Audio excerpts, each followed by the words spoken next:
humanidade parece perdida. Vivemos em um mundo dividido por tantas filosofias e religiões. Mas a nossa viagem ao fim do mundo apenas começou. Muitas verdades misteriosas já foram esclarecidas, mas ainda nos falta desvendar muitas outras verdades. Ainda temos um longo caminho a percorrer.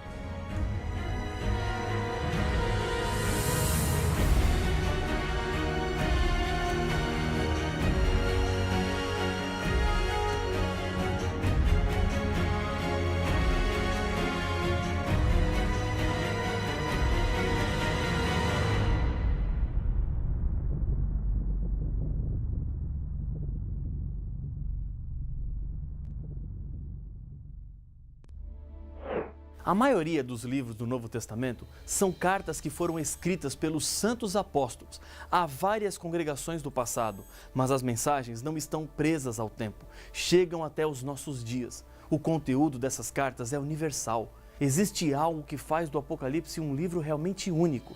É a revelação de Jesus Cristo, expressa em cartas enviadas para 7 igrejas, situadas na Ásia, com instruções a elas, bem como mensagens proféticas aplicadas a 7 períodos específicos da história da igreja cristã.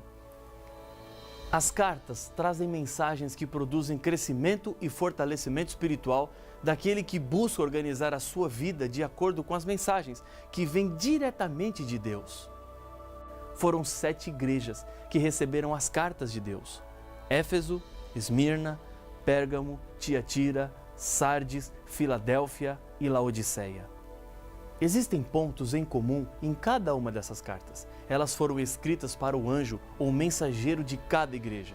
Em cada carta, Jesus apresenta-se com uma identificação especial adequada às necessidades deste período da igreja.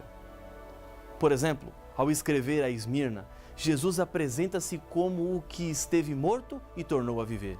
Em cada carta, há um elogio que reflete as virtudes da igreja, com exceção à carta de Laodiceia. Há uma reprovação, destinada a ajudar a crescer em áreas perigosas e problemáticas da igreja, com exceção às cartas para Esmirna e Filadélfia. Também aparecem nas cartas um conselho e uma promessa de Deus. 3 declarações aparecem nas mensagens a cada igreja e têm muita relevância e importância para os cristãos de todas as eras. Primeiro, conheço as tuas obras, conforme encontramos em Apocalipse capítulo 2, versos 2, 9, 13, 19, capítulo 3, verso 1, 8 e 15. Segundo, a expressão ao vencedor aparece em Apocalipse capítulo 2, versos 7, 11, 17 e 26, e no capítulo 3, nos versos 5, 12 e 21.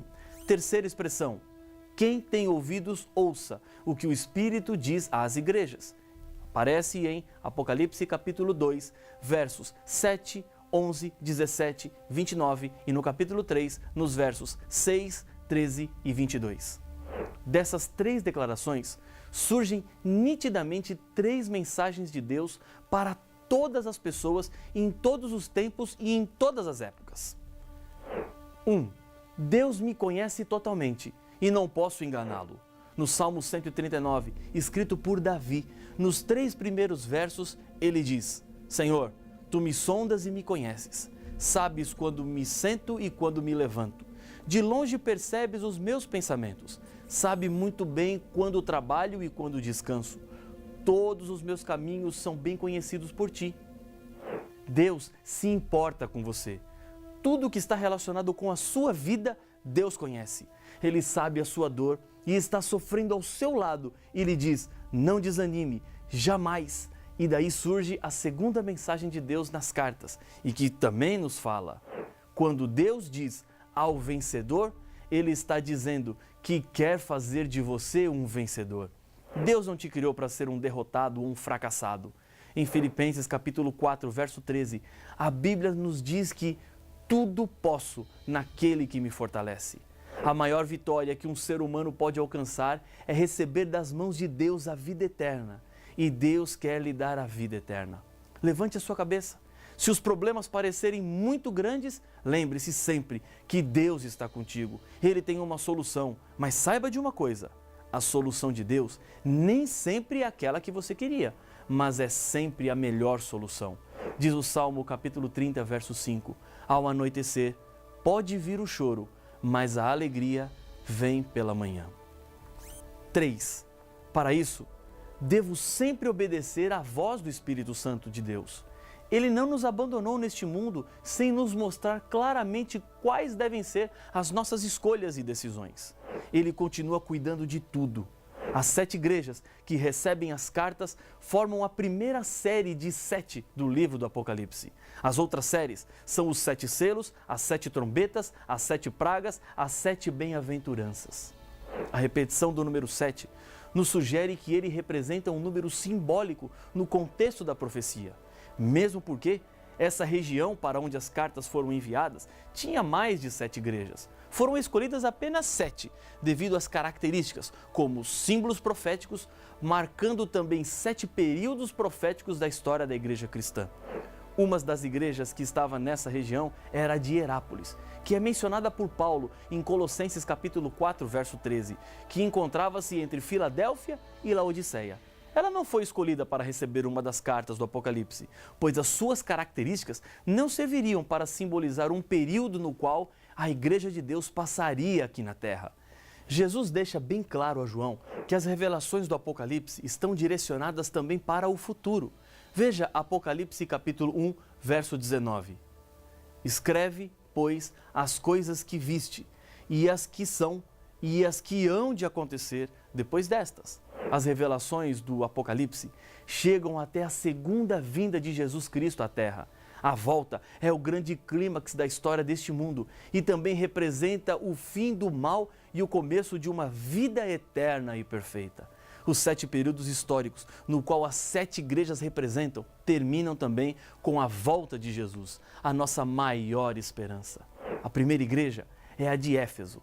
Jesus a elogia em Apocalipse capítulo 2, verso 2, por causa do trabalho árduo e da perseverança. Ao mesmo tempo em que essa igreja não tolerava homens maus, colocando à prova os que diziam ser apóstolos, mas não eram. Em vários textos do Novo Testamento, encontramos a luta dos cristãos na formação da igreja para impedir que entrasse doutrinas falsas. A Bíblia é a nossa única e segura regra de fé e de vida. Tudo o que a igreja deve ensinar está contido nesse livro. Não são as opiniões de homens ou mulheres que importam quando estamos falando da verdade de Deus para este mundo.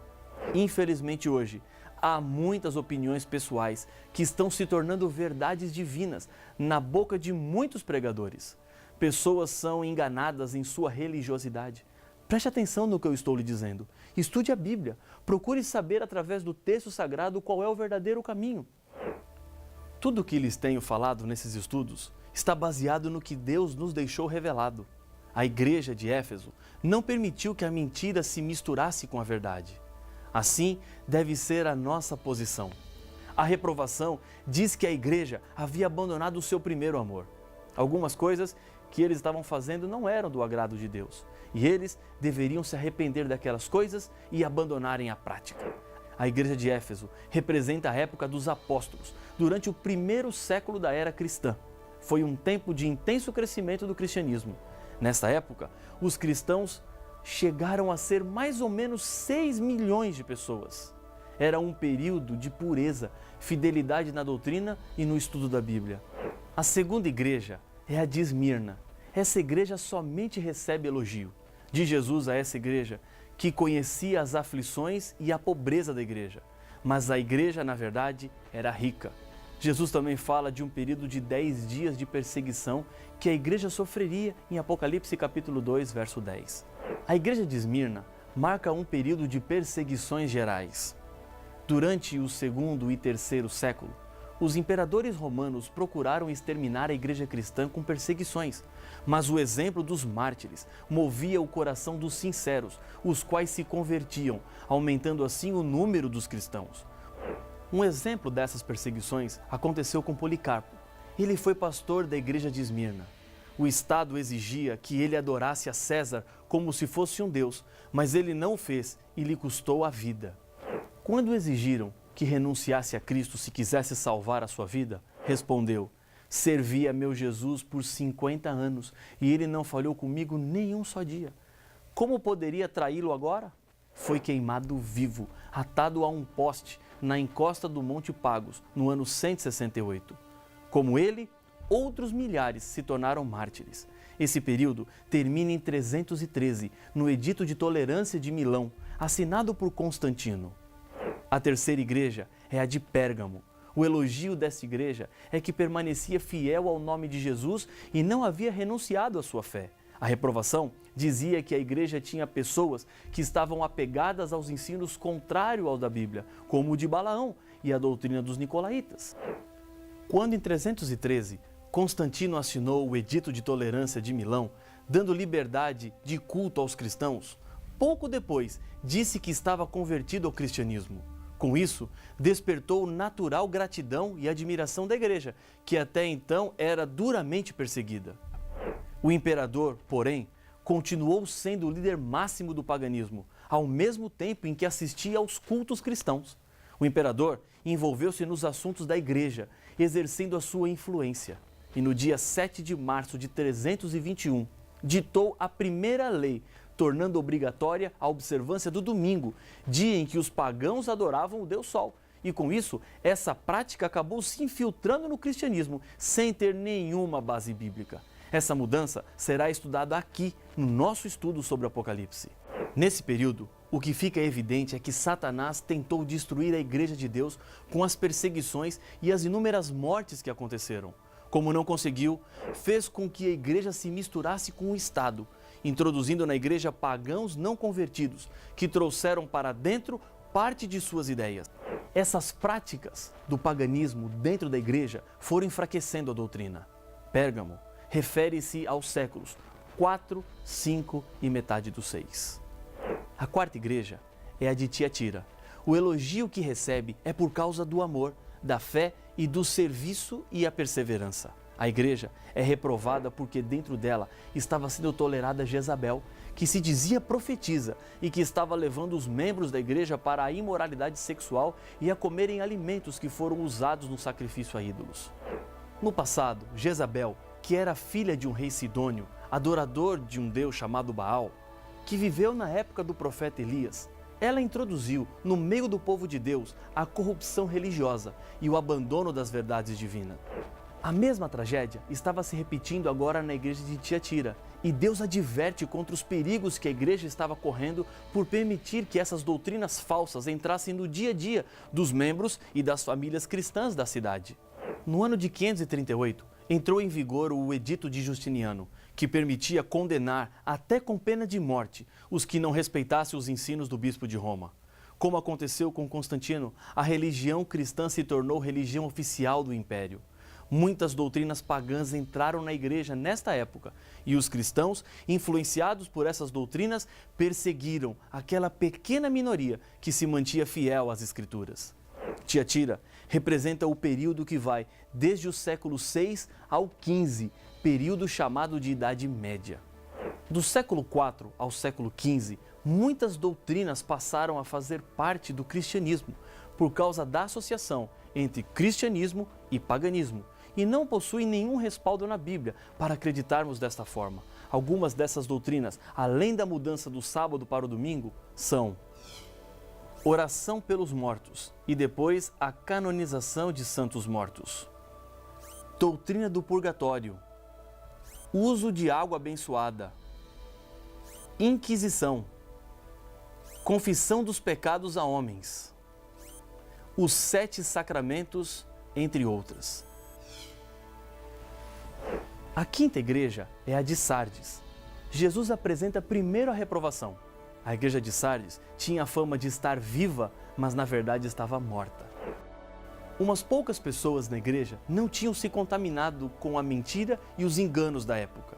A essas pessoas, Jesus assegura que estarão com ele vestidos de branco, pois eles são dignos. Sardes corresponde à igreja no século 17 e à primeira parte do século 18, quando a verdade bíblica começou a abrir caminho por meio da pregação dos reformadores. Entre os que se levantaram estava Martinho Lutero, que trouxe entre muitas contribuições a ideia de que o ser humano tem acesso diretamente a Deus para alcançar o perdão dos seus pecados, não precisando pagar nada a homens para alcançar o favor de Deus. A sexta igreja é a de Filadélfia. A igreja tinha pouca força, mas havia guardado as palavras de Deus e não negou o nome de Jesus. E só para esta igreja, Jesus não faz nenhuma reprovação. O nome Filadélfia significa amor fraternal. Representa a última parte do século XVIII e a primeira parte do século XIX, período correspondente com o nascimento da expansão missionária e a organização das sociedades bíblicas. Neste período, aprofundam-se os estudos dos livros proféticos de Daniel e Apocalipse. 3 datas aparecem como indicativas desse período. 1755, quando ocorreu o grande terremoto de Lisboa. 1798, quando houve o escurecimento do Sol e da Lua, chamado de Dia Escuro. E 1833, quando aconteceu a queda das estrelas. E então, a última igreja é Laodiceia. Contrário às outras, essa igreja não recebe de Deus nenhum elogio, mas uma repreensão sobre a situação da igreja, marcada pela mornidão. Não era quente e nem fria, e Jesus afirma que estava a ponto de vomitá-la. Jesus diz a essa igreja: eu repreendo e disciplino a quantos amo. Sê, pois, zeloso e arrepende-te. Apocalipse capítulo 3, verso 19. Apesar da triste condição de autossuficiência e miséria espiritual de Laodiceia, Deus continua a amá-la. Não tolera seus erros, mas dirige conselhos mais comoventes e lhe oferece entrar em comunhão íntima com Ele. Para isso, diz Jesus: eis que estou à porta e bato. Se alguém ouvir a minha voz e abrir a porta, entrarei em sua casa e cearei com ele e ele comigo. Apocalipse capítulo 3, verso 20. Este período da igreja vai até a volta do Senhor Jesus. E é exatamente nesse período da história que nós estamos vivendo. Os conselhos dados às 7 igrejas nos mostram que já estamos às portas do grande encontro com Jesus Cristo. Ele vai voltar e o que Ele mais quer neste momento é que você abra a porta do seu coração, pois se Ele ficar de fora, não existe como você se salvar. Ele está batendo a porta do seu coração. Abra para Jesus entrar. Ele quer transformar a sua vida. Ele quer lhe ajudar nos seus problemas, dar forças e sabedoria para escolher aquilo que é certo. Essa deve ser a sua decisão. Para confirmá-la, eu convido você a orar comigo. Senhor, neste momento eu sei que bates a porta de muitos corações. Continue insistindo. Entre nessas vidas, faça morada, mude o nosso ser. Por isso eu entrego esta pessoa, este teu filho, esta tua filha que ora comigo neste momento. Em nome de Jesus. Amém.